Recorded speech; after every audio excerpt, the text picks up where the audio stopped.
Olá pessoal, tudo bom com vocês? Então, como é que estão? Nós vamos dar prosseguimento às nossas aulas de geografia nessa nossa plataforma, plataforma Eduque, e nós vamos dar prosseguimento aos nossos estudos online durante esse período aí de pandemia, esse período de quarentena. Na aula de hoje nós vamos estudar sobre o processo de industrialização no mundo. Aqui quem fala é o professor Marcos Barreto de Geografia.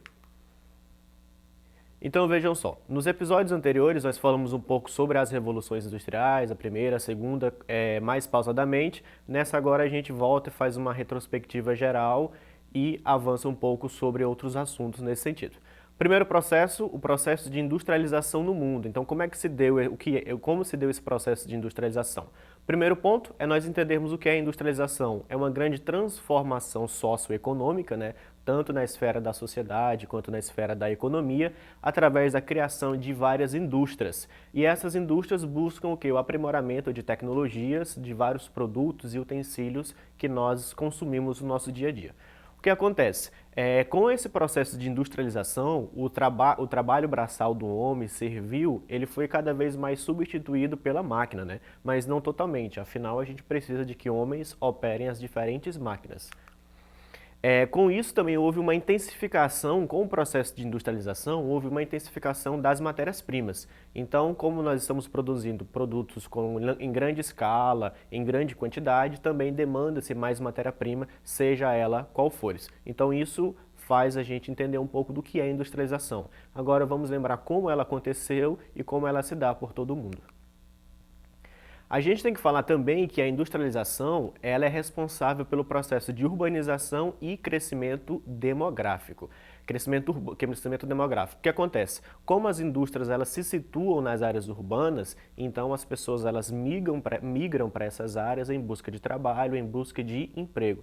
Então, para que as indústrias se consolidem, é necessário que exista uma certa organização, uma certa estrutura. Assim, as áreas urbanas vão se urbanizando cada vez mais e a economia desses lugares elas tendem a se intensificar. A indústria ela tem umas características próprias, tal qual como uma produção serial, ou seja, em sequência, uma produção mecânica, mecanizada, com tecnologias, concentrada e padronizada. Então, o produto ele é feito com um rígido controle de qualidade, de forma muito bem padrão.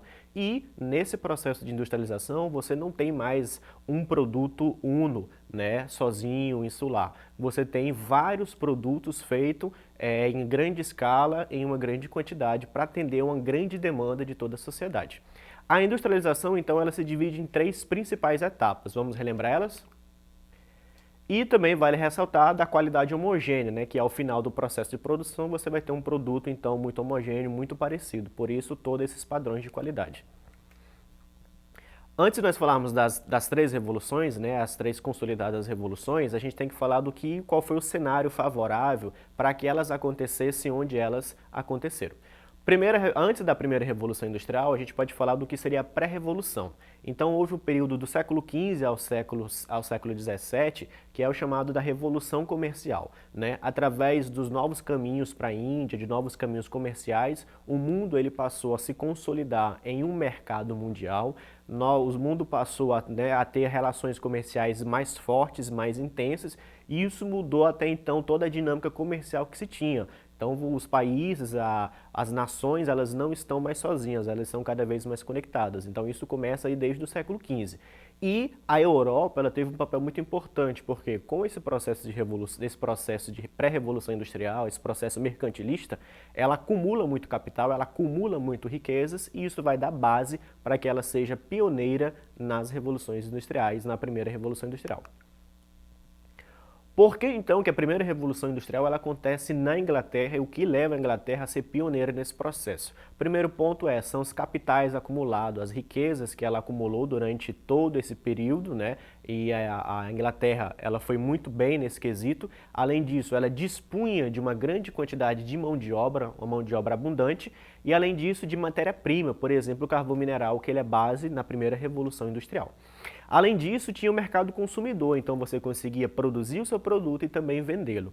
E também a Inglaterra ela dispunha de uma marinha mercante muito poderosa, né, que fazia o transporte das mercadorias também, então tinha uma grande frota naval e isso tudo ajudou para que a Inglaterra fosse pioneira no processo de Revolução Industrial. Então vamos ver um pouco delas. Primeira revolução industrial, então como vocês lembram, a gente vai ver mais ou menos resumidamente as revoluções. Primeira revolução industrial, ela acontece no final do século XVII, início do século XVIII, correto?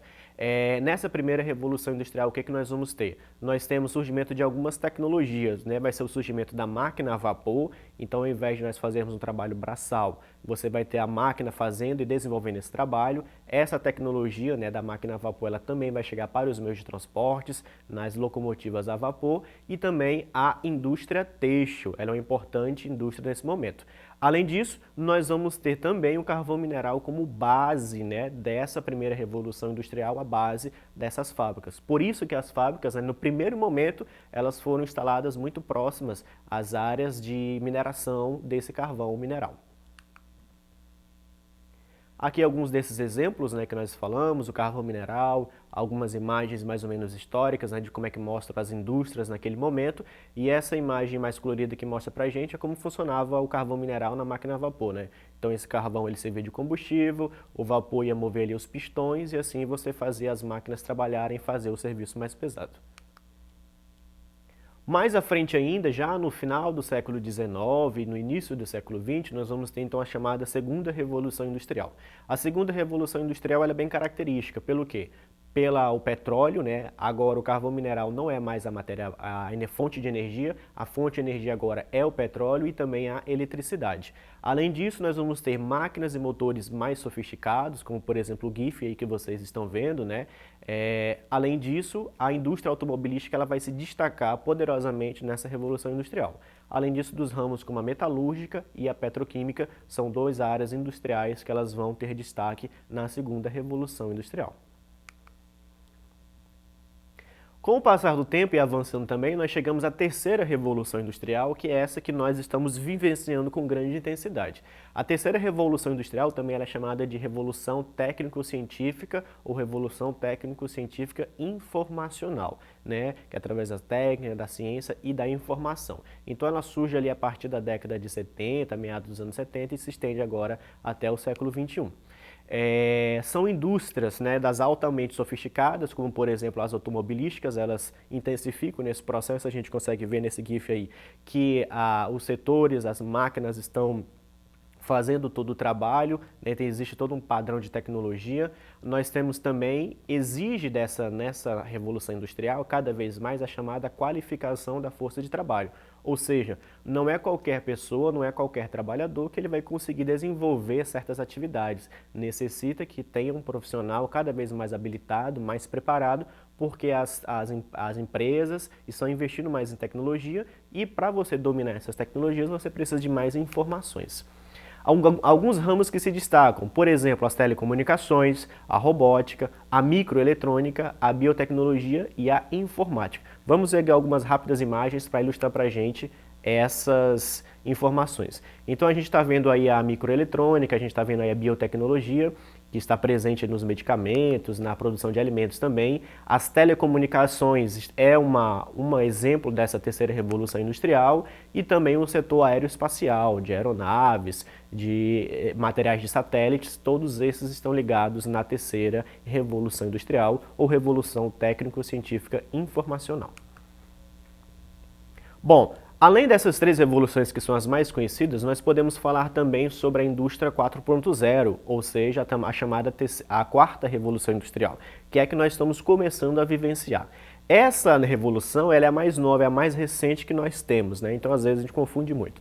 Mas o que acontece? Nessa nova proposta de revolução industrial, necessariamente não são invenções de novas máquinas que está proporcionando ela, mas sim a sistematização, a informação dessas máquinas e a conexão delas. Então como é que acontece? Nós vamos ter um ambiente totalmente automatizado, em sua totalidade esse ambiente vão ser automatizados, e nós vamos ter máquinas e processos cada vez mais digitais.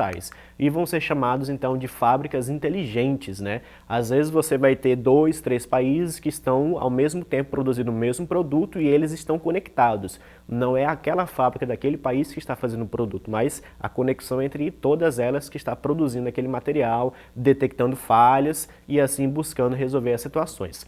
Então são novos instrumentos que surgem, então como por exemplo a inteligência artificial, ela já é uma realidade dessa chamada indústria 4.0, dessa quarta revolução industrial. Outros exemplos são a internet das coisas. Imagina um ambiente onde tudo está conectado.